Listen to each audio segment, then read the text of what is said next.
नमस्कार दोस्तों, आपका स्वागत है हमारे भयानक कहानियों के पॉडकास्ट में, जहां डर और रहस्य आपके इंतजार में है।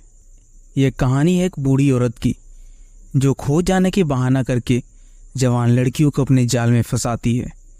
ये कहानी उन घिनौने और डरावने अनुभवों के बारे में है जिन्हें सुमन और रिया ने उस रात को झेला था। तो चलिए शुरू करते हैं आज की हमारी कहानी। मैं हूं आपका होस्ट राहुल और आप सुन रहे हैं तहखाना, सिर्फ और सिर्फ इंटरनेट की चाम पर। शाम का समय था। सुमन अपनी सहेली नेहा के साथ घर लौट रही थी। अचानक एक बूढ़ी औरत उनके पास आई। बेटा, मैं अपना रास्ता भटक गई हूँ, क्या तुम मुझे मेरे घर तक छोड़ सकते हो? उस बूढ़ी औरत ने कहा। तभी नेहा ने उस औरत की ओर देखते हुए कहा, अरे अम्मा, आप चिंता मत करो, हम आपको आपके घर छोड़ देंगे। तभी सुमन कहती है, हाँ बताइए, आपका घर है कहाँ?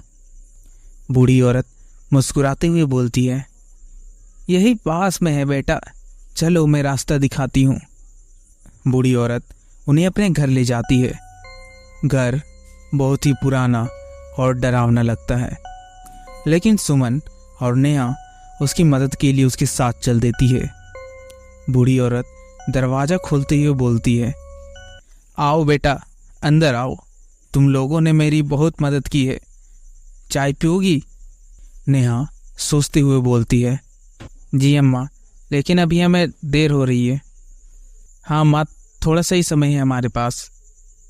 बूढ़ी औरत उन्हें जोर देते हुए बोलती है, बस एक कप चाय, फिर तुम लोग जा सकती हो। नेहा और सुमन चाय पीते हैं और अचानक से दोनों को चक्कर आने लगता है। उनकी आंखें धीरे धीरे करके बंद होने लगती है और वे बेहोश हो जाती हैं। सुमन और नेहा जब होश में आती है तो खुद को एक अंधेरे तहखाने में जंजीरों से बंधा पाती है। उनके सामने वही बूढ़ी औरत खड़ी होती है, लेकिन उसकी मुस्कान अब खतरनाक दिख रही है। बूढ़ी औरत खूंखार आवाज में बोलती है, जाग गई तुम लोग? अब यहां से बचने का एक ही तरीका है, ये औजार उठाओ और ये लकड़ियां भी, और खुद के लिए एक ताबूत बनाओ। सुमन डरती हुई बोलती है, ये आप क्या कर रही हो? हमें छोड़ दीजिए प्लीज। नेहा रोती हुए बोलती है, हमसे क्या गलती हुई है अम्मा, हमें क्यों फंसा रही है आप? छोड़ दीजिए ना प्लीज। बूढ़ी औरत हंसते हुए बोलती है, अब बहुत देर हो चुकी है, या तो ताबूत बनाओ या फिर यहीं पर सड़ जाओ। बूढ़ी औरत उनके सामने एक जलती हुई छड़ी निकालती है और नेहा को मारने लगती है। नेहा चीखते हुए बोलती है, नहीं नहीं, हम ताबूत बनाएंगे, प्लीज हमें छोड़ दीजिए। सुमन और नेहा अपने आंसू पोंछते हुए ताबूत बनाने के लिए मजबूर हो जाती है।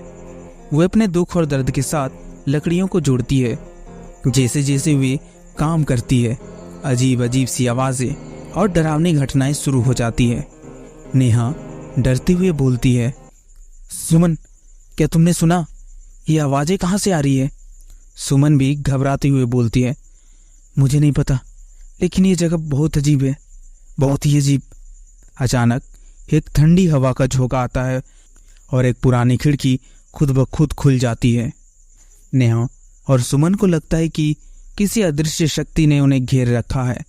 सुमन कांपते हुए बोलती है, नेहा, यहाँ से निकलने का कोई तो उपाय ढूंढना होगा हमें। नेहा अपने आंसू पोंछते हुए बोलती है, हाँ, लेकिन कैसे निकलेंगे यहाँ से?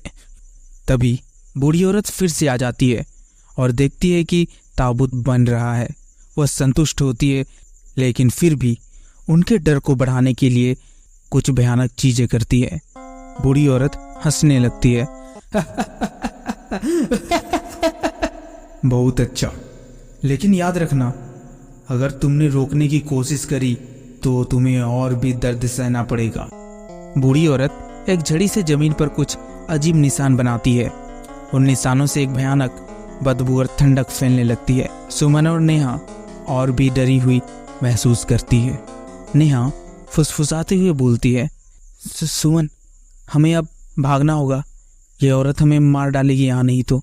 सुमन हिम्मत बांधते हुए बोलती है, हाँ ठीक है, हम आज रात ही यहाँ से भागेंगे।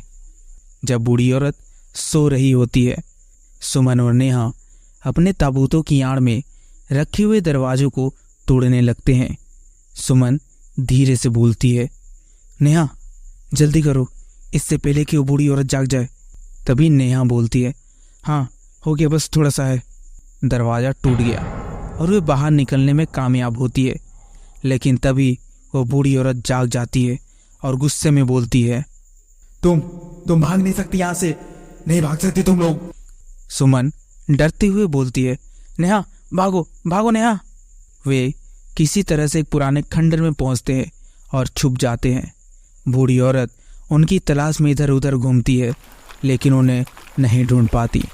बूढ़ी औरत गुस्से में बोलती है, तुम लोग नहीं बच सकती, तुम लोग कहीं भी छुपी हो, तुमको तो मैं घसीट कर निकालूंगी। वे दोनों खंडर में ही छिपे होते हैं। अचानक खंडर की दीवारें खुद ब खुद हिलने लगती है, धूल और मलबा नीचे गिरने लगता है।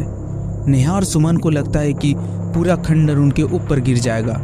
नेहा चीखते हुए बोलती है, सुमन हम यहाँ से तुरंत निकलना होगा।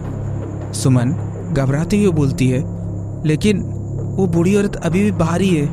वे किसी तरह खंडर से बाहर निकलते हैं और दौड़ते हुए गांव की ओर भागते हैं, लेकिन बूढ़ी औरत अब भी उनका पीछा कर रही होती है। उसके हाथ में एक बहुत ही बड़ा सा चाकू था, उसकी आंखों में एक अजीब सी चमक थी। वो उनकी ओर बढ़ते हुए चिल्ला रही थी, तुम लोग मेरे हाथ से नहीं बचोगे, नहीं बचोगे। सुमन और नेहा जैसे तैसे गांव में वापस लौटती है और पुलिस को सब कुछ बताती है। पुलिस बूढ़ी औरत के घर पहुंचती है, लेकिन वो गायब हो चुकी थी।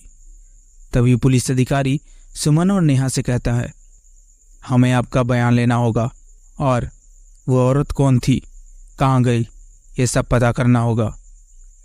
सुमन डरते हुए बोलती है, हमें कुछ नहीं पता, बस हमें यहाँ से दूर ले चलिए प्लीज़। सुमन और नेहा अपने घर लौट आती है, लेकिन उस रात की खौफनाक अनुभव से उबरने में उन्हें काफ़ी समय लग गया। सुमन नेहा से बोलती है, क्या तुम सोचती हो कि वो हमें फिर से ढूंढेगी? नेहा गहरी सांस लेते हुए बोलती है, नहीं, हमें अब सुरक्षित रहना है और हमेशा के लिए सतर्क रहना होगा हमें। तो दोस्तों, ये थी हमारी आज की भयानक कहानी। उम्मीद है कि आपको ये कहानी डराने और सस्पेंस में डालने के लिए सफल रही होगी। मैं हूं आपका होस्ट राहुल, फिर मिलूंगा आपसे एक ऐसे ही डरावनी और रहस्यमय कहानी के साथ। तब तक के लिए आप अपने और अपनों का ध्यान रखें। अलविदा।